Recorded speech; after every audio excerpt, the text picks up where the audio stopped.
আমি একটু বাটা মাছ বানাবো। বাটা মাছ না কী দিয়ে বানাবো? কাঁচকলা দিয়ে। তেল বসিয়ে দিয়েছি, জিরে, দারচিনি, ফোড়ন দিলাম। আর এটা নিয়েছি হলুদ, লঙ্কা, জিরে, ধনে,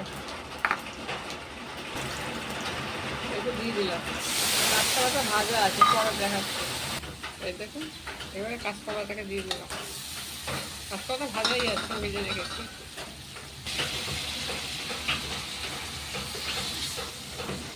কাঁচকলা দিয়ে আয় বন্ধুরা, আমি বাটা মাছ দিয়ে কাঁচকলা দিয়ে ঝোল করেছি।